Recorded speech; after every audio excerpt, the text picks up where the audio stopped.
So what we were doing earlier, क्या दिया था स्वास्थ्य का, हमने क्या समझा दिया था, बता सकते हो कोई? Sir functions. ओके, फंक्शन में क्या क्या बताया? Range, domain, codomain. Range, codomain, domain, यानी फंक्शन तक हम आ गए और हमने डोमेन, कोडोमेन और रेंज ये सब समझ लिए हैं।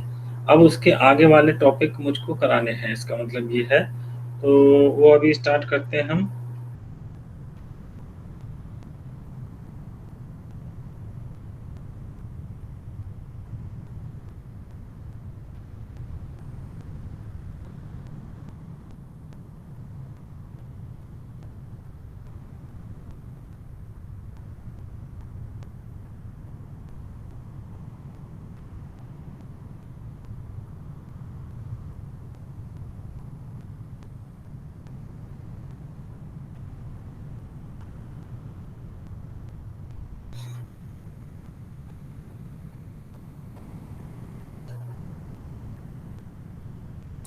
देखो, इंट्रोडक्शन, फंक्शन हमने पढ़ लिया, domain and range of a function पढ़ लिया। अब टाइप्स ऑफ फंक्शन पढ़ेंगे, है ना। इसमें कौन कौन से फंक्शन है ये हम पढ़ेंगे। इसमें दे रखा है polynomial function, rational function, composite function, logarithmic function, exponential function, modulus function, greatest integer function और सिग्नम फंक्शन। तो ये फंक्शन कुछ हम हैं वो पढ़ लेते हैं हम। तो रेशनल फंक्शन, कंपोजिट फंक्शन, इसमें जो आप में दे रखे हैं एक एक करके बताता हूँ मैं कि ये फंक्शन किस टाइप के होते हैं।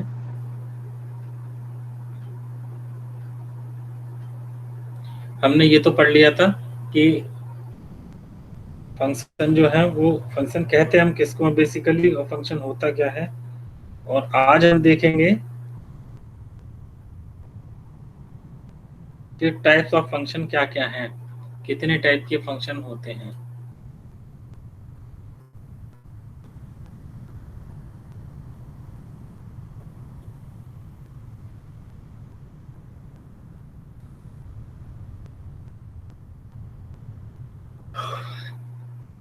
मेरा बोर्ड दिख रहा है स्क्रीन पर क्या?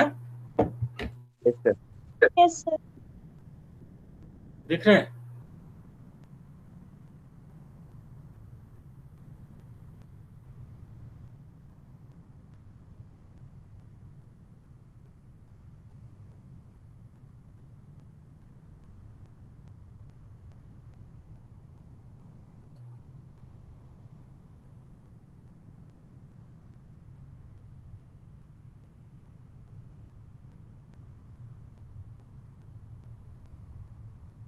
ओके, सी।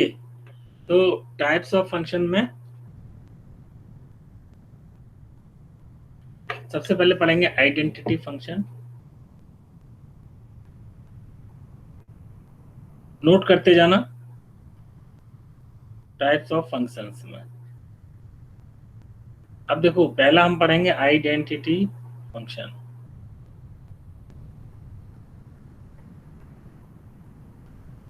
आइडेंटिटी फंक्शन, इसमें हमें तीन चीजें समझेंगे। कोई भी फंक्शन है उसके हम तीन पैरामीटर हैं उसके। पहला है उसका जो डोमेन है वो क्या है फंक्शन का। दूसरा पैरामीटर है रेंज क्या है उस फंक्शन की। और तीसरा पैरामीटर उसका ग्राफ कैसा बनेगा। तो ये तीन ही हमको पढ़ना है, ठीक है। बहुत सिंपल सिंपल फंक्शन है। जैसे मैंने पहला नाम बताया आपको, फर्स्ट आइडेंटिटी फंक्शन, नाम से ही पता चल रहा है आइडेंटिटी ये फंक्शन किस टाइप का होता है। तो हम इसको हमेशा लिखते हैं f is a function r to r, है ना। और एफ एक्स जो होगा वो आइडेंटिटी फंक्शन मतलब x, ये इस टाइप का फंक्शन है। अब इस फंक्शन का हमको पूछा जाए कि इस फंक्शन का डोमेन क्या होगा, तो domain of function will be capital R. Capital R का मतलब होता है ऑल रियल नंबर्स, सारे रियल नंबर इसमें हम इंक्लूड करेंगे। और जो रेंज होगी इस फंक्शन की वो भी आर होगी, ठीक है। तो और इस फंक्शन की जो डेफिनेशन है वो ये है F X is equal to X, यानी कि जो एक्स की वैल्यू होगी वही वाई की वैल्यू होगी। एक्स की वैल्यू अगर मैं 1 ले रहा हूँ तो वाई की वैल्यू भी 1 होगी।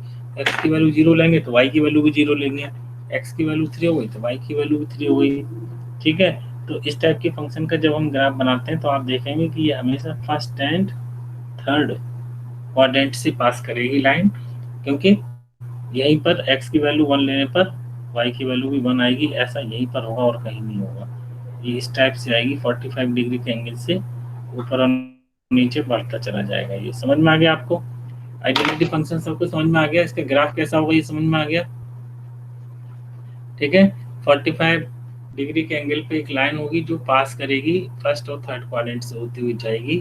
This line will represent the identity function F X is equal to X, यानी कि जो एक्स की वैल्यू है वही वैल्यू वाई की है।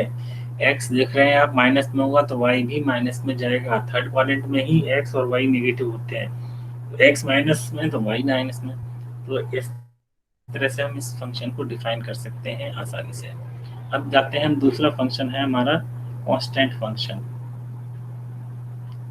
कांस्टेंट फंक्शन, कांस्टेंट फंक्शन में क्या होता है कि ये जो फंक्शन है F X is equal to K, कोई बता सकता है कि मुझे इस फंक्शन का डोमेन क्या होगा, इस फंक्शन का रेंज क्या होगा? आप में से कोई भी सोच के हो सकता है। कांस्टेंट फंक्शन जैसे नाम से पता चल रहा है कि ये कांस्टेंट है, यानी F X is equal to K आ रहा है। तो अब इस केस में इस फंक्शन का डोमेन होगा वो क्या हो जाएगा? के हाँ, के यस, कौन डोमेन? के एक नहीं से होगा। डोमेन का मतलब होता है इनपुट वैल्यूज, डोमेन का मतलब होता है इनपुट वैल्यूज, और रेंज का मतलब होता है आउटपुट वैल्यूज। ध्यान रखना, रेंज मतलब वाई, डोमेन मतलब एक्स। तो यहाँ पर जो एक्स है ये एफ एक्स जो है ना, ये तो हमेशा वाई को रिप्रेजेंट कर रहा है। ये ध्यान रखना, शॉर्ट में याद रख लेना, वाई इज इक्वल टू हमेशा एफ एक्स होगा। इसका मतलब y इज इक्वल टू के हो गया, यानी कि अगर हम बोल रहे हैं तो हम रेंज की बात कर रहे हैं, हम डोमेन की बात नहीं कर रहे हैं। तो इसका मतलब है इनपुट वैल्यूज जो होंगी वो रेंज r होगी। r मतलब ऑल रियल नंबर्स, कोई भी हम रियल नंबर इसमें इनपुट करा सकते हैं। ठीक है, आप कोई भी रियल नंबर इनपुट कर दीजिए, x की वैल्यू कोई भी ले लीजिए, लेकिन y की वैल्यू आप देख रहे हैं k ही रहेगी। तो यहाँ पर रेंज होगी वो k हो जाएगी, ना कि डोमेन। तो यहाँ पर रेंज होगी वो के बन जाएगी, डोमेन होगा वो आर बन जाएगा। और इस फंक्शन का जो ग्राफ होगा वो देखो कैसे होगा। ये एफ एक्स इक्वल टू के जो है ना, ये प्लस का भी हो सकता है माइनस का भी हो सकता है। जब हम इसका ग्राफ बनाएंगे तो ऐसा हो सकता है, ठीक है, या ऐसा हो सकता है, ये कहीं से भी जा सकता है। समझ में आ गया? अगर यहाँ पर एफ एक्स की वैल्यू जो है F X is equal to, अगर यहाँ प्लस का के है तो ऊपर आ जाएगा, और F X is equal to minus का के है तो नीचे आ जाएगा। एक एग्जाम्पल ले लेते हैं, बहुत आसानी से समझ में आ जाएगा। मान लो मैंने कहा y इज इक्वल टू 3, ठीक है ना, मैंने बोला ना एफ एक्स जो है वो y है एक्चुअली में। तो आपको ध्यान रखना है कि एफ एक्स यानी y इज इक्वल टू के, मतलब कोई कांस्टेंट वैल्यू y ले लिया मैंने 3। तो y इज इक्वल टू 3 का जब मैं ग्राफ बनाऊंगा तो आपको हमने सिखाया था स्ट्रेट लाइन में y is equal to 3 will be a line parallel to x axis. तो हमेशा ये x एक्सिस के पैरेलल जाएगी और पॉजिटिव डायरेक्शन में होगी, यानी ऊपर होगी। अगर ये -3 होगा तो नीचे चला जाएगा। तो इस तरह से ये कांस्टेंट फंक्शन का ग्राफ और डोमेन हमको समझा दिया हमने आपको।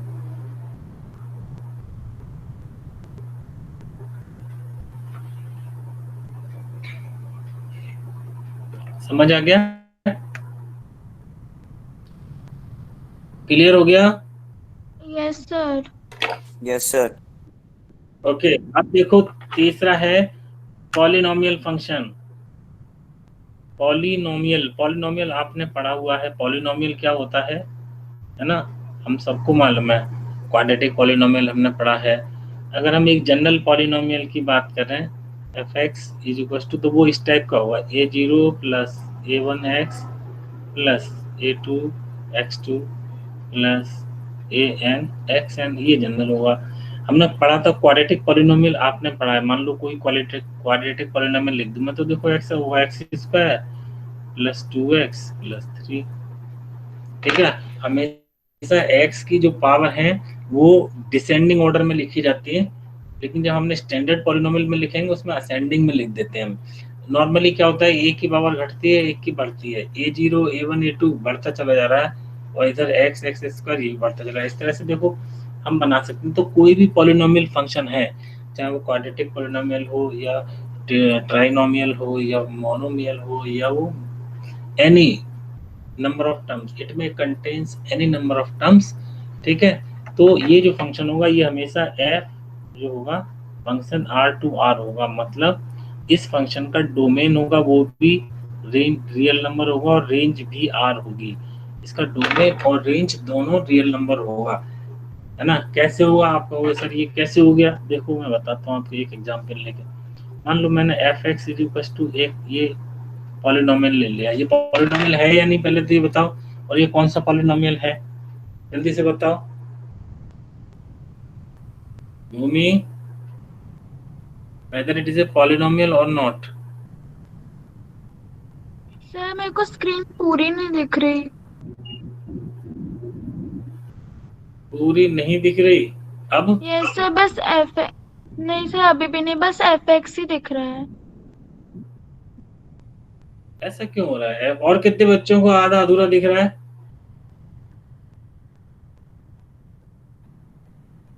कितने बच्चों को दिख रहा है आधा?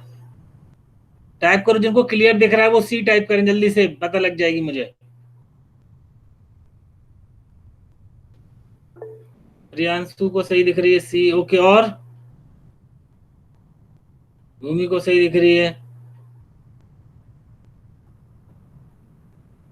स्वास्तिका तुम दोबारा से लॉगिन करके आ जाओ। यस सर, मैं दोबारा लॉग इन करके आती हूँ। हाँ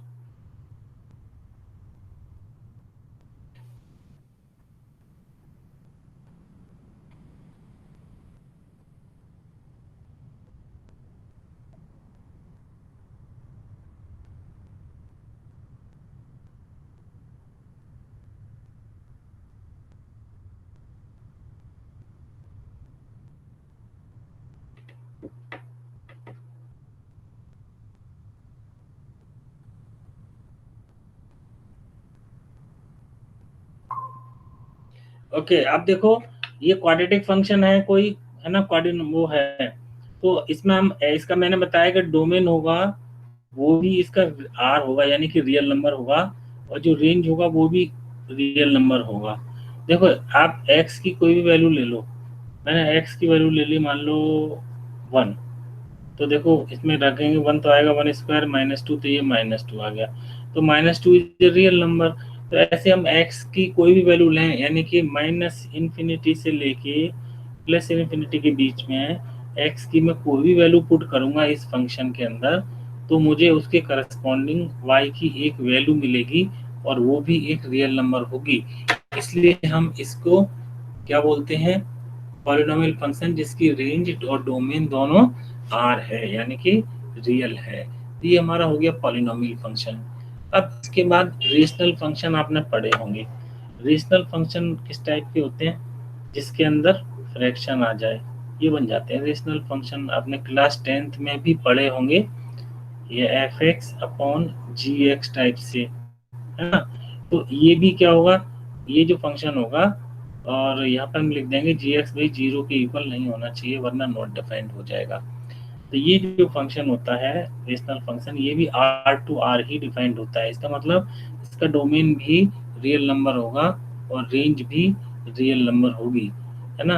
अब जैसे एक क्वेश्चन ले लेते हैं, जरूरी नहीं हर बार ऐसा हो, थोड़ा हमको सोच के भी लिखना पड़ता है। जैसे मैंने अभी एक फंक्शन लिखा F x equal to 1/x, ये देखो रेशनल फंक्शन है क्या, ये है कि नहीं, यस और नो? जिस तरह से भी मैंने समझाया था उसके हिसाब से रेशनल फंक्शन है कि नहीं, है ना। अब अगर ये रेशनल फंक्शन है तो जैसा मैंने बताया, आप कहोगे आपने बताया सर इसका जो डोमेन होगा वो रियल नंबर होगा, होगा कि नहीं डोमेन रियल नंबर। अच्छा रेंज क्या होगी इसकी, रेंज भी रियल नंबर होगी। आप कहोगे सर आपने यही बताया, लेकिन होगा क्या ऐसा, बताओ जरा।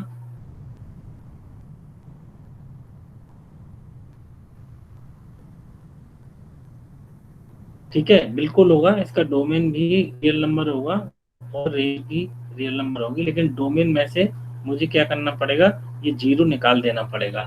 क्यों निकाल देना पड़ेगा, क्योंकि मैंने इसकी डेफिनेशन में बताया था कि नीचे वाला जो टर्म है उसको 0 नहीं होना चाहिए। तो अगर मैं पूरा रियल नंबर ले लूँगा तो उसमें तो 0 भी आ जाएगी, तो मैंने रियल नंबर में से केवल 0 को हटा दिया, बाकी आप कोई भी रियल नंबर ले लें तो आपको जो डोमेन है और जो रेंज है वो दोनों रियल ही मिलेंगी एक्सेप्ट बाई 0। तो इस तरह से हम इस फंक्शन की डोमेन और रेंज डिफाइन कर सकते हैं। समझ में आ गया आपको? इसके बाद यस नेक्स्ट सर। फंक्शन है मॉडुलस फंक्शन। मॉडुलस फंक्शन में हम इसका ग्राफ समझेंगे, डोमेन और रेंज पढ़ेंगे। मॉडुलस फंक्शन आपने पढ़ा होगा, नाम भी सुना होगा।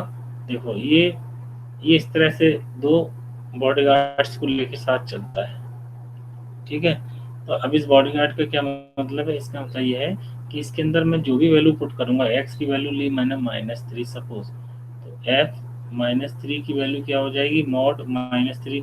इसमें से बाहर पॉजिटिव ही आएगा, नेगेटिव नहीं आएगा।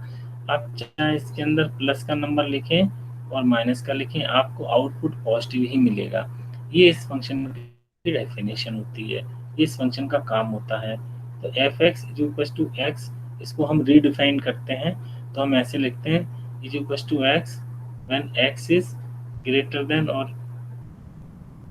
ग्रेटर देन 0 और minus X when X is less than 0 और 0 when X is equal to 0। तो इस तरह से हम इसको डिफाइन कर देते हैं। तो अब इसका आता है ग्राफ, डोमेन और रेंज। तो पहले इसका डोमेन डिफाइन कर लेते हैं। इस फंक्शन का डोमेन क्या होगा, कोई बता सकता है आप में से? डोमेन ऑफ एफ एक्स क्या लिखूं मैं, क्या होगा domain?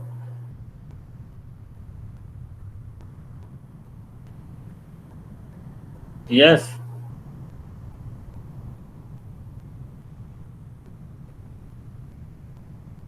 Any one of you? Real numbers. Yes, very good, very nice, real number. हम कोई सा भी इसमें एक्स की कोई भी वैल्यू ले सकते हैं, कोई भी। जब मैं बोलता हूँ इसका मतलब होता है -इन्फिनिटी से लेके +इन्फिनिटी के बीच की कोई भी वैल्यू हम इसमें इनपुट कर सकते हैं। अगर हम कर सकते हैं तो हमारा जो डोमेन होगा वो आर हो जाएगा। आर मतलब रियल नंबर हो जाएगा।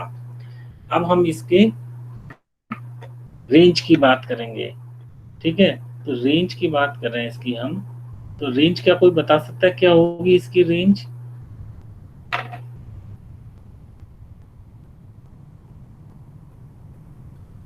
Any one of you? Positive real numbers. Yes, किसने बोला है ये पॉजिटिव रियल नंबर? भूमि ने? Yes sir. Okay, very nice Bhoomi. Positive real number को हम लिख सकते हैं आर प्लस, या हम ऐसे लिख सकते हैं 0 से लेके इन्फिनिटी तक के बीच के सारे नंबर इसकी रेंज बन जाएंगे, है ना। क्यों? क्योंकि इसका आउटपुट जो है ना पॉजिटिव आ रहा है। अब इसका ग्राफ देखो, हमेशा याद रखना कैसा आएगा। इसका ग्राफ हमेशा एक वी शेप में आता है, जैसे वी होता है ना, और बी का जो वर्टेक्स होगा ना ये ओरिजिन पर होगा 0 और 0 पर। इसका ग्राफ ऐसे बनाएंगे F X is equal to X, जब पॉजिटिव वाला होगा तो इधर, और F X is equal to negative X होगा तो ये इधर आ जाएगा। तो ये इसका ग्राफ बन गया। अगर बीच में ये डिस्कनेक्ट हो जाए तो मेरा ये चलता रहेगा। आप हो सकता मेरी आवाज़ आपको ना आए, लेकिन मैं बोर्ड पे लिखूंगा तब मुझे समझ लेना क्या बोल रहा हूँ। फिर मैं 2-3 मिनट के अंदर वापस आ जाएगा, जाने वाले का इसका टाइम हो गया ऐसा लग रहा है मुझे। तो अगला वाला जो फंक्शन है हमारा, अब हम उस पर आएंगे। और अगला फंक्शन है, ये समझ में आ गया ना सबको? अब सिग्नम फंक्शन पढ़ेंगे आज, 6th सिग्नम फंक्शन।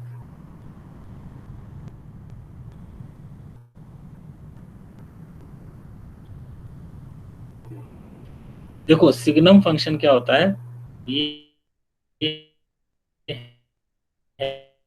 है तुम्हारा F X is equal to, actual में ये होता तो ये है mod x upon x.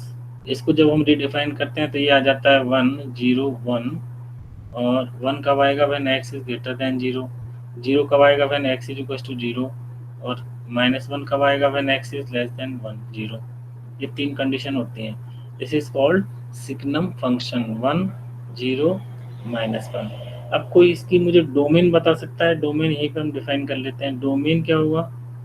Any one of you?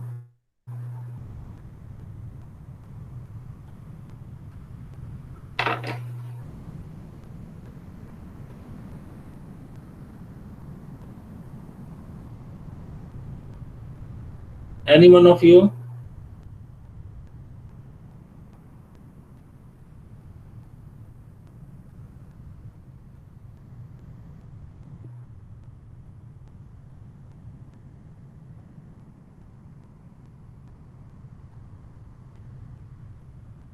No? No idea?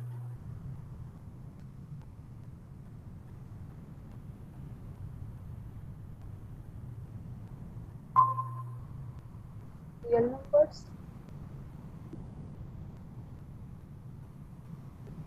Real number, yes. You can put any value of x.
Okay. Am I audible now again? ये sir okay, बीच में वो disconnect हो गया था, जैसे मैंने बताया, तो हो जाता है, गड़बड़ करता है बहुत, लेकिन अभी कुछ कर नहीं पा रहे उसके लिए। तो अभी आपको ये इसकी रेंज समझ में आ गई। -1 0 1 तो इसकी रेंज होगी, और इसका ग्राफ जैसे मैंने बनाया वैसे बन जाएगा। ठीक है, तो ये आपका हो गया सिग्नम फंक्शन। अब एक फंक्शन और बचा है बताने के लिए, उसके बाद इसके क्वेश्चंस हम समझेंगे, और वो फंक्शन है आपका ग्रेटेस्ट इंटीजर फंक्शन। ये तो आपका हो गया सिग्नम फंक्शन बन गया। अब है ग्रेटेस्ट इंटीजर फंक्शन।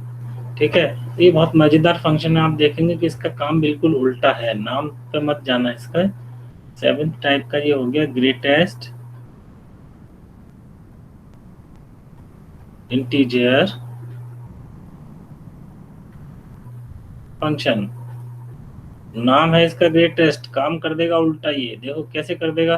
पहले तो इसको देखो लिखा कैसे जाता है।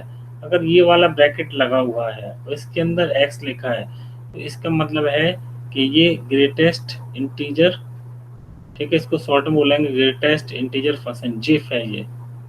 ठीक है ना। अब देखो काम क्या है। अगर x की वैल्यू 0 से लेके 1 के बीच में है, ठीक है ना, तो अगर हम इसको ग्रेटेस्ट इंटीजर फंक्शन में रखेंगे तो आंसर आएगा 0। अब इसका क्या मीनिंग हुआ ये समझते हैं। मैंने कहा x की वैल्यू 0 से लेके 1 के बीच में है, मैंने लिख दिया यहाँ पे 0.11 ग्रेटेस्ट इंटीजर में, तो इसकी आउटपुट क्या आएगा 0। मैंने लिखा 0.15, इसका आउटपुट क्या आएगा 0।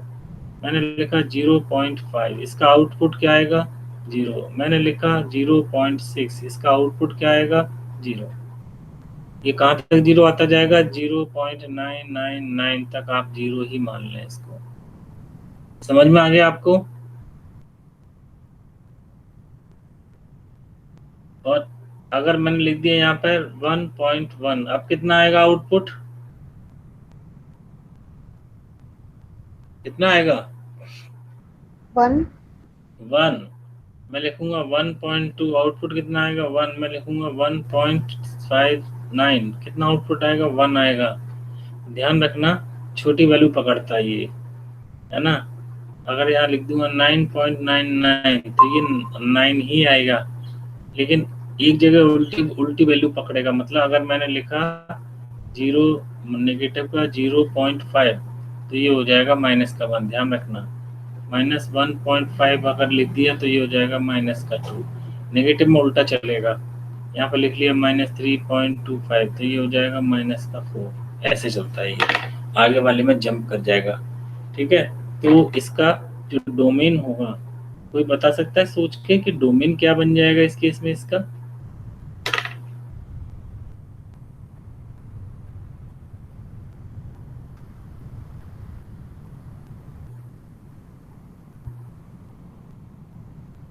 एनी वन ऑफ यू सोच के बता इसका डोमेन क्या होगा।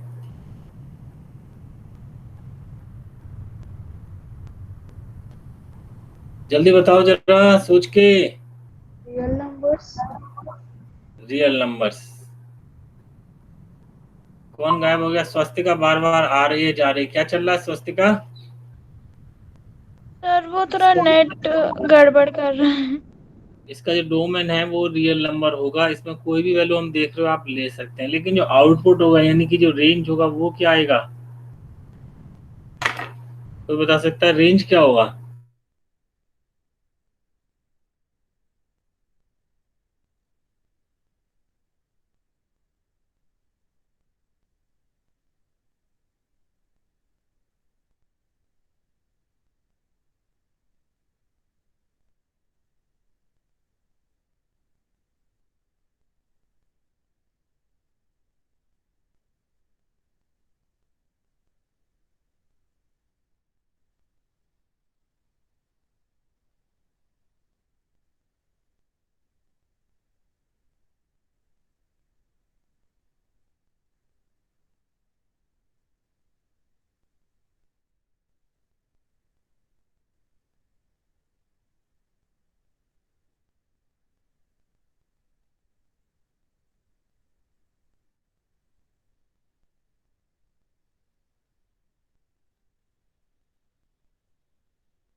आई एम सॉरी, डिस्कनेक्ट हो गया बीच में. Now I am audible. If I am audible type Y. If I am audible please type Y. Yes. Bhumi Swastika good. अब देखो हम रेंज समझ रहे, तो रेंज इसका होगा जेड इंटीजर, क्योंकि आउटपुट में जो आ रहा है वो इंटीग्रल वैल्यू आ रही है. आप देख ही रहे हैं कि नेगेटिव भी लिख रहे हैं, पॉजिटिव भी लिख रहे हैं, तो नेगेटिव इंटीजर भी आ रहे हैं, पॉजिटिव इंटीजर भी आ रहे हैं. ठीक है. तो इसका जो ग्राफ बचता है, ग्राफ हम देखें इसका, समझ लेते हैं कैसे बनेगा. तो ग्राफ देखो, इसमें ध्यान रखना, जो की होती है ना, की चाबियां जैसा बनता है इसका ग्राफ. ये हो गया हमारा एक्स एक्सिस, ये नेगेटिव एक्स एक्सिस, ये वाई एक्सिस, ये नेगेटिव सर वाई आपने एक्सिस. स्क्रीन शेयर नहीं करी है. अच्छा, इसको नहीं किया. ओके. चलो मैं स्क्रीन शेयर करके दिखा देता हूँ. यहाँ तो ये गड़बड़ आ रहा है. ग्राफ, एक मिनट इसको डिस्कनेक्ट कर देते हैं.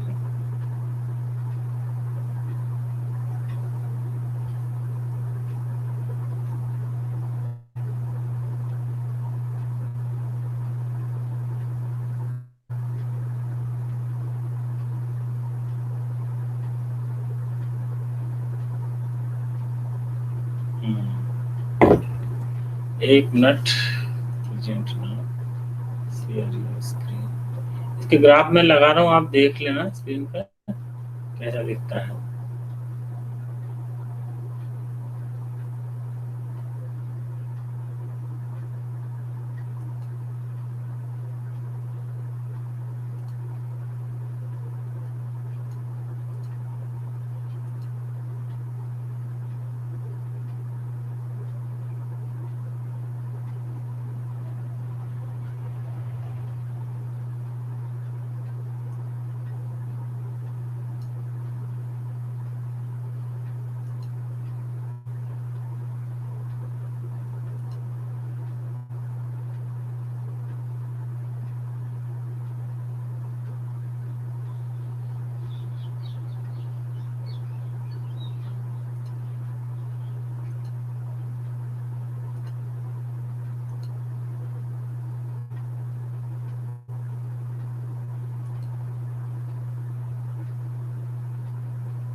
स्क्रीन पे अभी क्या दिख रहा है? अच्छा, आप दिखाई दे रही है आपको? No no sir. Sir. Screen नहीं दिख रहा? No sir. स्क्रीन नो नहीं दिख सर. रहा? No, एक sir. मिनट, इसमें पता नहीं स्क्रीन कहाँ चली गई. एक मिनट. नॉट शेयर इसमें.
ओके, आई एम सॉरी, वो टेक्निकल रीजन की वजह से शेयर ही नहीं हो पा रही है, तो नेक्स्ट टाइम मैं दिखा दूंगा, इसके क्वेश्चन भी समझाऊंगा। इसमें जितने टाइप के क्वेश्चन थे, फंक्शन थे, वो मैंने आपको एक्सप्लेन कर दिए हैं। ठीक है, तो आपको अभी क्या करना यस है, सर। अभी आज तो टाइम हो गया, तो अभी हम बाइंड अप करेंगे और नेक्स्ट टाइम आपको समझाएंगे। तो अभी स्वास्थ्य का क्लास को बाइंड अप कराइए। यस सर, लेट्स डू शांति पाठ।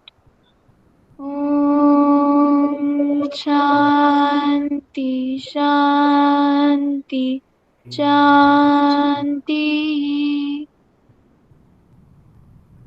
ओम साई सरम सर। साई राम।